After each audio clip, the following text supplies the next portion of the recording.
गहरी नींद में सो रहा था। पुट्ठा की पत्नी शर्मीली कल ही एक बहुत बड़े वैद्य से पुट्ठा का इलाज कराकर वापस लौटी थी। सुबह पुट्ठा आराम की नींद सो रहा था कि तभी उसकी पत्नी शर्मीली ने उसे झंझोड़ते हुए उठा दिया। ऐसे ऐसे पड़े पड़े कब तक सोते रहोगे? उठना है कि नहीं? क्या हुआ? तुमने मुझे सोते हुए से क्यों उठा दिया? मुझे कितनी अच्छी नींद आ रही थी। अगर तुम्हें इतनी अच्छी नींद आती रही तो फिर मुझे ये घर भी बिकता हुआ नजर आ रहा है। मैं तुम्हारी बात का मतलब नहीं समझा। तुम कहना क्या चाहती हो? एक तो तुम्हारी भुलक्कड़पन की आदत ने सारे गांव के लोगों की नाक में दम कर रखा था। हाँ, वो सब तो मुझे पता है, लेकिन अब मैं बिल्कुल सही हो गया हूँ, समझी? देखो, अब मैं तुम्हें पहचान भी पा रहा हूँ, है ना? तुम जो हो मेरी पत्नी शर्मीली हो, है ना? जी, बड़ा एहसान है आपका कि आपने मुझे पहचान लिया। अब आपको ये भी पता है कि आप काम क्या करते थे? हाँ, मुझे सब पता है। ठीक है भाई, जा रहा हूँ काम पर। चलो, इतना तो मुझे पता लग गया कि तुम्हारे भूलने की आदत अब ठीक हो चुकी है। कम से कम कमीज तो पहन लो। तुम कहना क्या चाहती हो? जी, आप बनियान पहन के सो रहे थे। अब बाहर क्या ऐसे ही बनियान पहन के जाओगे? कमीज नहीं पहनोगे? अरे ये तो मैं भूल ही गया। पुट्ठा इधर उधर नजर दौड़ाने लगा। तभी उसकी नजर शर्मीली की टंगी हुई साड़ी पर पड़ी। पुट्ठा साड़ी उतारकर पहनने लगा। ये क्या कर रहे हैं आप? दिमाग खराब मत करो शर्मीली। हाँ, पहले कह रही थी कि कमीज पहन लो, अब कमीज पहन रहा हूँ तो बोल रही हो कि ये क्या कर रहे हो आप? बताओ। हाय रे मेरी किस्मत! अरे मूर्ख आदमी, ये कमीज नहीं मेरी साड़ी है। क्या साड़ी पहनकर जाओगे बाहर? शर्मीली की बात सुनकर पुट्ठा साड़ी को गौर से देखने लगा। शर्मीली क्रोधित हुई और पुट्ठा की कमीज अलमारी से निकाल कर ले आई।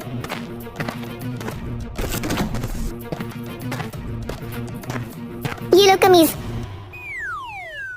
मुझे लगता है उस वैद्य ने बेवकूफ मुझे बना दिया। बोल रहा था तुम बिल्कुल ठीक हो गए हो, लेकिन मुझे तो डर है कि कहीं तुम आज भी कोई नया बवाल न खड़ा कर दो। अरे शर्मीली, भूलने की बीमारी मुझे नहीं बल्कि तुम्हें है। हाँ, तुम स्वयं भूल गई कि तुमने मुझे विधायक जी को दिखाया था, हाँ, ना कि वैद्य जी को। हाँ।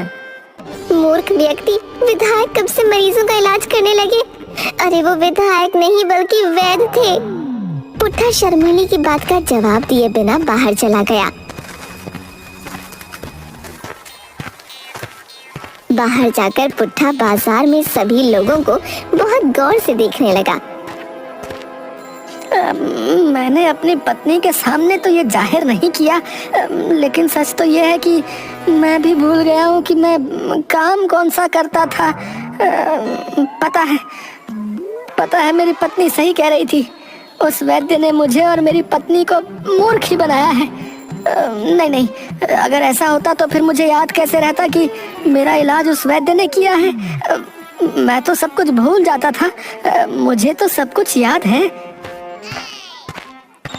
मगर सच तो ये था कि पुट्ठा का भुलक्कड़पन पूरी तरह से सही नहीं हुआ था। पुट्ठा सुबह से लेकर शाम तक बाजार में ही बैठा रहा। चलो भाई, घर चलते हैं। आज इतने दिनों बाद काम करके शरीर में जो है थकान सी होने लगी है। घर पर जाकर आराम से खर्राटे लेकर सोते हैं।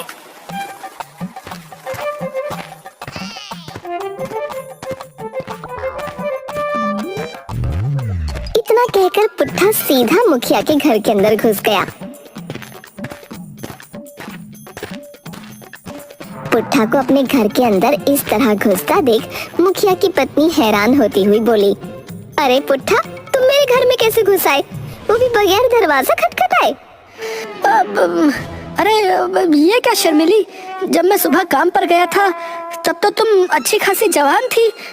अचानक से तुम्हारा चेहरा मुझे किसी बूढ़ी औरत के जैसा क्यों लग रहा है भाई? तुम्हारा चेहरा तो बिल्कुल मुरझाई हुई नाशपाती के जैसा हो गया है। अरे नास पीटे, कुछ लाज शर्म है कि नहीं? मैं तेरी पत्नी नहीं हूँ। देखो नाशपाती, मजाक बहुत हो गया। तुम ही मेरी पत्नी हो, समझी? नाशपाती? कौन नाशपाती? अरे मेरी पत्नी नाशपाती, अरे यही नाम था ना उसका। अरे करम चले, कुछ देर पहले तो तुझे अपनी पत्नी का नाम याद था, क्या तू वो भी भूल गया? अगर तुम मेरी पत्नी नहीं हो तो फिर कौन हो तुम? अरे मुस्टंडे, मैं तेरी पत्नी नहीं बल्कि मुखिया की पत्नी हूँ। अगर मेरे पति को भनक लग गई तो तेरा मार मार के बुरा हाल कर देंगे। मुखिया की पत्नी ने इतना कहा ही था, तभी पुट्ठा ने एक जोरदार थप्पड़ मुखिया की पत्नी के गाल पर जड़ दिया।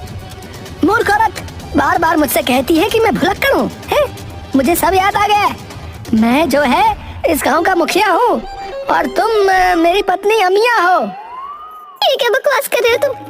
अरे तुम कब से गांव के मुखिया हो गए और मेरा नाम अमिया कब से हो गया? अरे करम चले, कितने नाम बदलेगा अपनी पत्नी के?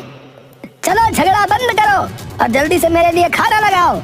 मुझे बहुत तेजी से भूख लग रही है और तुम जानती हो जब मुझे भूख लगती है तब मुझे गुस्सा बहुत ज्यादा आता है, बता रहा हूँ।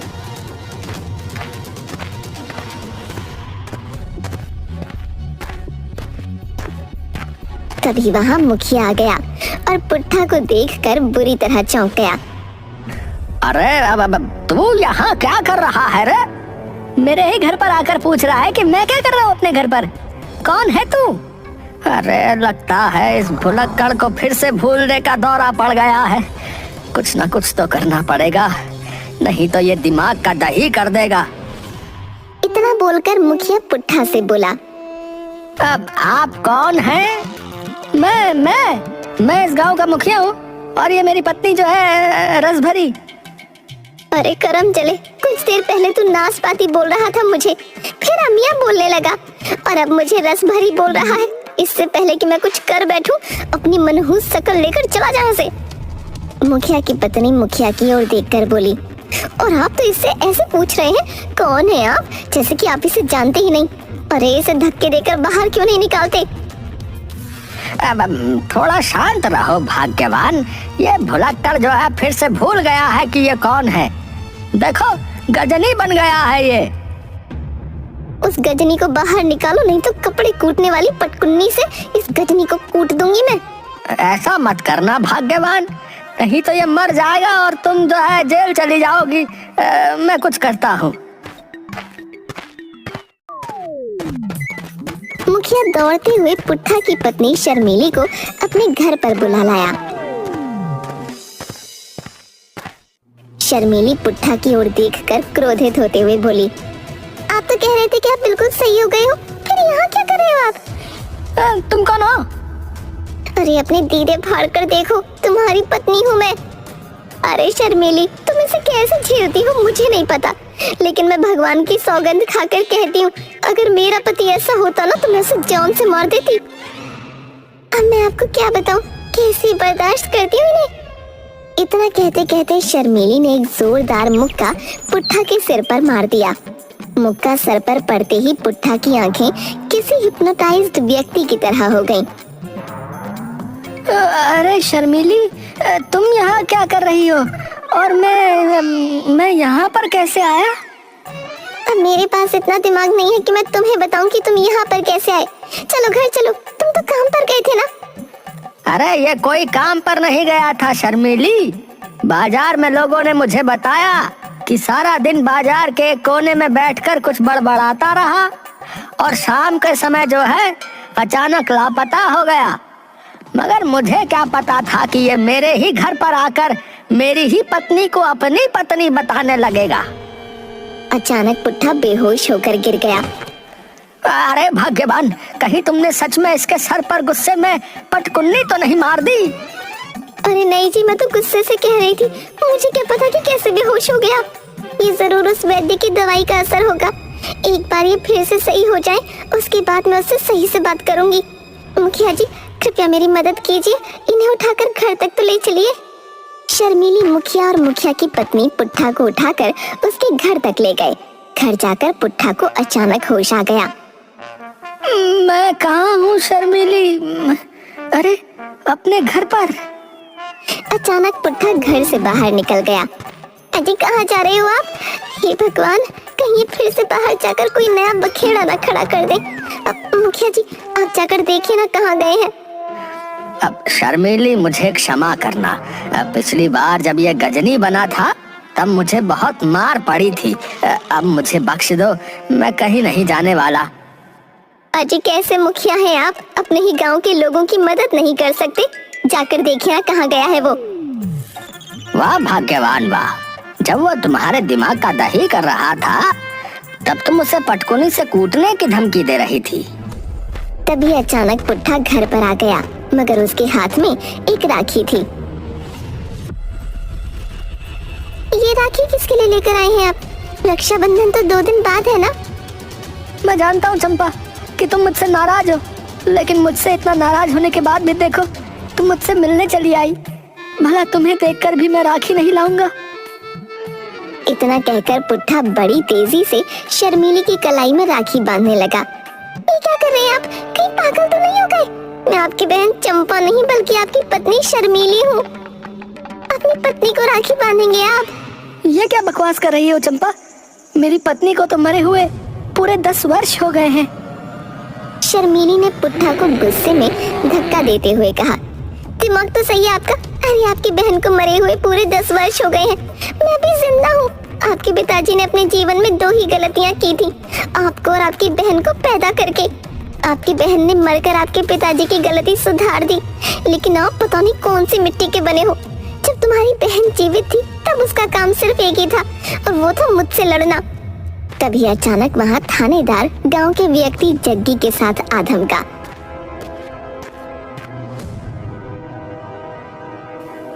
अरे जग्गी, तू यहाँ पर क्या कर रहा है? तेरी नाक से ये खून कैसे बह रहा है रे? और थानेदार साहब आप, सब कुछ ठीक तो है? अरे क्या खाक ठीक होगा मुखिया जी? आपका ये गजनी भुलक्कड़ जो है अभी कुछ देर पहले मेरी दुकान पर आ धमका और सबसे महंगी राखी उठाकर भागने लगा। जब मैंने इससे पैसे मांगे तो इसने मेरी मुंह पर एक जोरदार मुक्का मार दिया। देखिए मेरी नाक से अभी भी खून बह रहा है। अरे क्यों रे? अरे इस तरह सरेआम गुंडागर्दी करेगा तू? अरे थानेदार साहब, इसको छोड़ दीजिए। जो है आप इसके बारे में कुछ नहीं जानते। ये भुलक्कड़ है, कभी कभी इसे भूलने के अचानक दौरे पड़ने लगते हैं थानेदार साहब। थाने में ले जाकर जब 2 डंडे मारूंगा ना, तब इसकी भूलने की सारी आदत खत्म हो जाएगी। तुम सब भी मेरे साथ थाने चलो।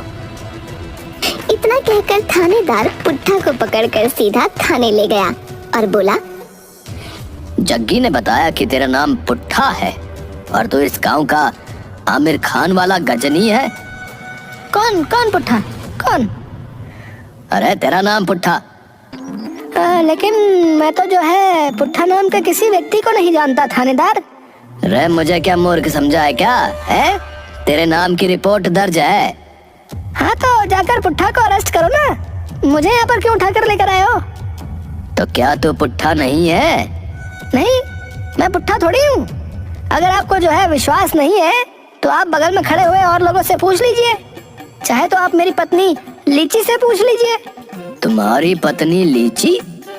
लेकिन मुझे बताया गया है कि तुम्हारी पत्नी का नाम शर्मीली है। पुट्ठा मुखिया की पत्नी की ओर इशारा करते हुए बोला, ये मेरी पत्नी है, इसका नाम लीची है। अरे नास पीटे, कितनी बार बता चुकी हूँ कि मैं मुखिया की पत्नी हूँ। तेरी पत्नी ये है शर्मीली। थानेदार मुखिया की ओर देखकर बोला, अजीब बात है, मैंने तो सुना था कि लीची फल का नाम है। तुम्हारी पत्नी का नाम वास्तव में लीची है क्या? थानेदार साहब, अगर कुछ देर आप इससे और बातचीत करेंगे तो आपका दिमाग का दही हो जाएगा। इसे छोड़ दीजिए। छोड़ तो जरूर दूंगा, लेकिन पूरी रात इसे हवालात में बंद करके। तभी पुट्ठा अचानक से थानेदार की ओर गौर से देखने लगा। रे ऐसे क्या देख रहा है बे? ऐसे देखकर मुझे डराना चाहता है? पुट्ठा ने थानेदार की पिस्टल बड़ी फुर्ती से निकाल ली और थानेदार पर तानते हुए बोला, सीधी तरह से अपने आप को कानून के हवाले कर दे, नहीं तो मैं पिस्तौल की सारी गोलियां तेरे ऊपर चला दूंगा। अबे अबे अबे पागल हो गया है क्या? मैं यहाँ का थानेदार हूँ, एक पुलिस वाले पर गोली चलाएगा तू? चोर कब से थानेदार बनने लगे हैं? अबे थानेदार मैं हूँ, थानेदार पुट्ठा, और तू नामी गिरामी चोर बिरजू है। ठीक है, तो फिर तू जो है मुझ पर गोलियां चला दे। पुट्ठा ने पिस्टल का ट्रिगर दबा दिया, मगर उसमें से एक भी गोली नहीं चली। इसमें गोली है ही नहीं मूर्ख आदमी। अब समझा मैं बिरजू है, तूने मुझे पिस्तौल की जगह चाकू थमा दिया, इसी वजह से इसमें गोलियां नहीं निकली हैं। इतना कहकर पुट्ठा ने वो पिस्टल सीधा थानेदार के मुंह पर दे मारी। अरे इसे ले जाओ यहाँ से, रे मुखिया, और इसे किसी पागल खाने में भर्ती करो। इसे भूलने की बीमारी नहीं है, बल्कि ये जो है पूरी तरह से पागल है, पागल। अरे कुछ देर अगर ये और यहाँ पर रहा तो मैं वास्तव में सारी की सारी गोलियां पिस्टल में भरकर इसके ऊपर चला दूंगा। लेकिन थानेदार साहब, मेरी राखी के पैसे। अरे बाढ़ में गए तेरे राखी के पैसे हैं? यहाँ पर और रुका तो सारी रात तुझे हवालात में बंद करके तेरी वो हालत करूंगा कि तू राखी बेचना ही भूल जाएगा। तुम कौन हो हैं? तुम मुझे थाने से निकालने वाला कौन है भाई? जबकि जाना तो तुम्हें चाहिए, थानेदार तो मैं हूँ। इतना कहकर पुट्ठा ने थानेदार का गला पकड़ लिया। अबे अबे छोड़ मुझे, अरे पागल हो गया क्या? सीधी तरह से अपने जुर्म का इकबाल कर ले और अपने आप जाकर लॉकर में बंद हो जा। पुट्ठा के हाथों में अजीब ताकत थी। थानेदार डर की वजह से दौड़ता हुआ अपने आप लॉकअप में चला गया। ठीक है भाई, ठीक है थानेदार साहब, आप यहाँ से चले जाइए। मैं मानता हूँ कि मैं बिरजू चोर हूँ। थानेदार के इतना कहते ही पुट्ठा अचानक बेहोश हो गया। अरे मुखिया, अरे इसको ले जाए यहाँ से भाई। आप सही कहते हो, मुझे इसे गिरफ्तार ही नहीं करना चाहिए था। शर्मीली पुट्ठा को लेकर घर आ गई। तभी शर्मीली के मोबाइल पर वैद्य जी का फोन आ गया। हेलो वैद्य जी, आपने ये क्या किया? पुट्ठा की तो बिल्कुल भी भूलने की बीमारी नहीं गई, बल्कि मुझे तो लगता है कि उसकी हालत और ज्यादा बिगड़ गई है। घबराओ मत शर्मीली, इस दवाई का साइड इफेक्ट ये है कि इससे कभी कभी मरीज पहचान में फर्क भूल जाता है। पुट्ठा के साथ भी यही हुआ है। रात हो चुकी है, उसे गहरी नींद सोने दो, और जब तक वो ना उठे तब तक ना उठाना। सुबह तक सही हो जाएगा। इतना कहकर फोन डिस्कनेक्ट हो गया।